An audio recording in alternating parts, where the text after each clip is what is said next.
Ils n'ont pas fait le lien entre le risque de cancer et le taux de cancer élevé dans la communauté. Donc, dans un sens, l'étude est incomplète. Il faut chercher la vérité. J'ai l'impression que dans ce débat-là, on ne veut pas la voir. On voudrait trouver autre chose. On voudrait trouver qu'il n'y en a pas de problème. Jean-Pierre Arsenault est médecin à Bathurst, à une trentaine de kilomètres de Belledune. Il a travaillé à la fonderie lorsqu'il était aux études dans les années 80. Est-ce qu'on a réussi à prouver que c'est la faute des métaux lourds ou des autres choses? Ça, scientifiquement, je ne suis pas certain que c'est prouvé que ce soit effectivement isolé comme facteur. Dans notre région, ici, on doit quand même comprendre qu'il y a beaucoup d'autres facteurs. Il y a le problème socio-économique, il y a des problèmes tabagistes qui sont très élevés, d'obésité, d'autres facteurs qui font que les gens ne prennent pas toujours soin de leur santé comme ils devraient, qui s'ajoutent comme des cofacteurs. Ça doit être des accélérants, en tout cas, pour ces problèmes. Mais pour les autorités en place, l'étude provinciale sur la santé ne donne pas des résultats concluants. Je ne sais pas, est-ce que les gens fument plus? Est-ce qu'ils ont un style de vie différent des régions avoisinantes? Donc, on va aller rechercher spécifiquement pour savoir exactement pourquoi le taux de certaines maladies, par exemple, est plus élevé que dans d'autres régions du Nouveau-Brunswick. Une nouvelle étude, entreprise en 2007, se penche sur le style de vie des gens. Le mode de vie des gens de Belledune n'est pas tellement différent de ceux des villages autour. Ce n'est pas vraiment le mode de vie pour expliquer les niveaux de cancer. Maintenant, c'est facile de cibler les gros pollueurs et je pense qu'on doit cibler les gros pollueurs. Je ne veux pas donner une carte blanche aux compagnies, là. On s'entend bien. Mais je pense que les gens devraient faire beaucoup plus attention à ce qu'ils font de façon individuelle. Un fumeur qui a un cancer du poumon, est-ce que c'est parce qu'il travaille à l'usine de Belledune? Il y a un examen de conscience à faire avant d'accuser les autres. En Belgique, c'est un discours familier dans les communautés situées à proximité des fonderies de zinc. Même les médecins de travail de l'usine ont dit aux ouvriers, mais tu fumes, tu grossis, tout cela. Mais c'est vrai que ce sont aussi des influences négatives pour la santé. Mais on a vraiment montré qu'aussi le cadmium, le plomb et l'arsenic sont très dangereux pour la santé des gens. Donc, si nous regardons le tableau des cancers et de la mortalité, et que nous regardons ici celui du plomb et du cadmium, nous ne pouvons pas établir du tout de lien entre les deux. Je reconnais qu'il y a beaucoup de gens qui voudraient qu'on trouve ce lien-là. Et moi aussi, je veux le trouver. Parce que, imaginez-vous que si je trouve ce lien-là, comme ministre de l'Environnement, si je trouve ce lien-là, on va pouvoir faire des choses, des modifier, etc. Pourtant, ce lien, il existe. Et dans la préparation de ce documentaire, on s'est intéressé particulièrement au cadmium. Le cadmium qui est un sous-produit du raffinage du zinc. Cela nous a conduit dans le nord de la Belgique où, pendant des décennies, il y a eu des fonderies de zinc semblables à celle-ci. C'est dans cette région qu'on a mis la main sur une étude récente menée par des chercheurs de l'Université Louvain. Une étude qui, pour la toute première fois, établit un lien direct entre l'exposition au cadmium et certaines formes de cancer, comme le cancer du poumon. Le docteur Jan Stassen a dirigé l'étude portant sur l'impact des fonderies de zinc sur la santé des gens dans une région du nord de la Belgique. Les résultats ont paru dans la revue scientifique britannique Lancet Oncology en février 2006. On a suivi un groupe d'environ 1000 personnes pendant près de 20 ans. La moitié du groupe vivait à proximité des fonderies, l'autre moitié dans un milieu où les niveaux de cadmium étaient négligeables. Des échantillons de sang et d'urine ont été prélevés de façon rigoureuse chez la population testée.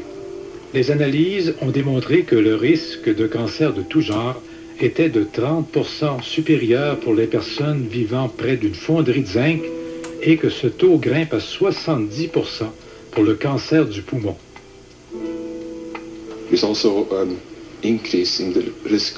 Il y a aussi un risque accru pour tous les cancers, mais celui du poumon est notamment associé à l'exposition au cadmium. Cette constatation confirme les résultats des expériences chez les animaux et avec des cellules. Il y a donc un lien. Le cadmium est un cancérigène connu, l'évidence est donc là. Les résultats de l'étude belge ne sont pas vraiment surprenants. Ils ont trouvé que les gens exposés à des niveaux élevés de cadmium présentent des risques plus élevés de cancer. Si on regarde le taux de cancer du poumon à Belledune, il est haut, tout comme en Belgique. Il y a donc une corrélation entre l'évaluation des risques et le taux de cancer à Belledune, tout comme l'indique l'étude belge. Just as there is in the Belgian study. La comparaison des taux de cancer est frappante. En Belgique, le risque de cancer des voies respiratoires est de 70% plus élevé dans les zones contaminées. À Belledune, il est de 83% plus élevé pour les hommes et de 33% plus élevé pour les femmes. À Belledune, rappelons-le, entre 1966 et 1980, on déversait 25 tonnes de cadmium à chaque année dans les eaux de la baie des Chaleurs. Une étude de la compagnie Noranda avait révélé des niveaux de cadmium 80 fois supérieurs aux normes canadiennes. On retrouve aussi du cadmium dans les rejets atmosphériques attribuables au procédé d'extraction du zinc. Même si on ne connaît pas l'ampleur des rejets atmosphériques de cadmium lorsque la fonderie a ouvert ses portes au milieu des années 60, on sait que les rejets de plomb dans l'air étaient de 2,5 tonnes par jour et qu'ils contenaient également du cadmium. En dépit de l'ampleur de cette contamination, aucune étude sérieuse n'a été commandée sur ce métal lourd qui s'accumule dans l'organisme humain. There are two ways for exposure. The first way is by ingestion. Il y a deux méthodes d'exposition. D'abord, par ingestion. En mangeant des légumes cultivés dans des sols contaminés, le corps absorbe le cadmium par voie gastro-intestinale. Cependant, la quantité absorbée de cette façon est très minime. Very little is absorbed. And a lot of experts until recently thought that this was the main... Jusqu'à récemment, les experts croyaient que c'était la principale voie d'absorption. Maintenant, nous sommes convaincus que l'inhalation de fines particules contaminées au cadmium est la principale source d'exposition. Of exposure. Je pense qu'on serait stupide de penser qu'il n'y a pas de contamination dans un rayon X de tant de kilomètres autour de l'usine où ce que la cheminée crachait. Veut dire, c'est presque normal. Où je m'inquiète, c'est quand les gens continuent à faire de l'agriculture sciemment autour de ça, malgré des offres, je pense, des gens de cesser ça. Pour le docteur Stassen, une contamination du milieu naturel au cadmium provoque des effets nocifs dans l'organisme. In the polluted area, the soil is... Dans les régions affectées, le sol est lourdement contaminé à certains endroits. Les fines particules de poussière provenant du sol s'infiltrent dans les maisons ou sont inhalées par les gens qui travaillent dehors. Ces particules entrent dans les alvéoles pulmonaires. Elles entrent profondément dans les poumons et traversent la paroi air-sang.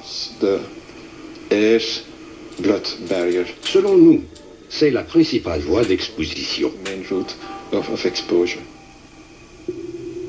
Dans la région de Belledune, on a essentiellement étudié les effets de la contamination au plomb sur l'environnement et la santé.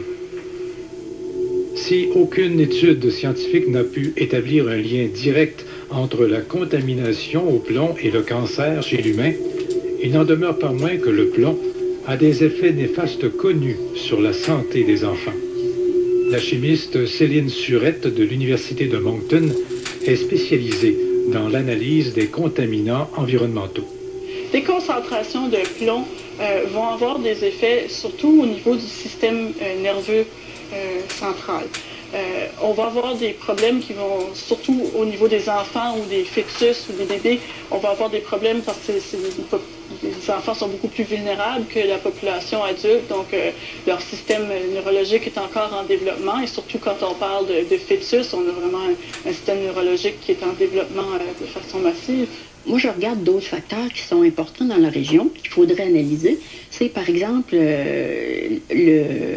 la difficulté d'apprentissage, le nombre de jeunes qui ont des problèmes d'apprentissage. On sait que c'est une des conséquences de la contamination au plomb. Difficulté d'apprentissage des enfants. Combien est-ce qu'il y en a dans la région?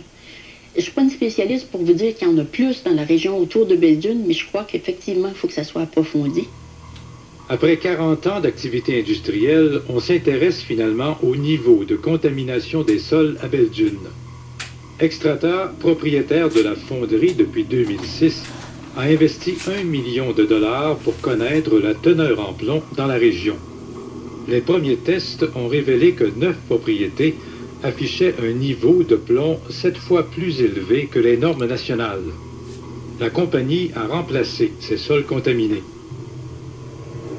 Roger Clinch, porte-parole de Extrata, rappelle que l'on n'a établi aucun lien direct entre la contamination au plomb et le taux de cancer chez la population.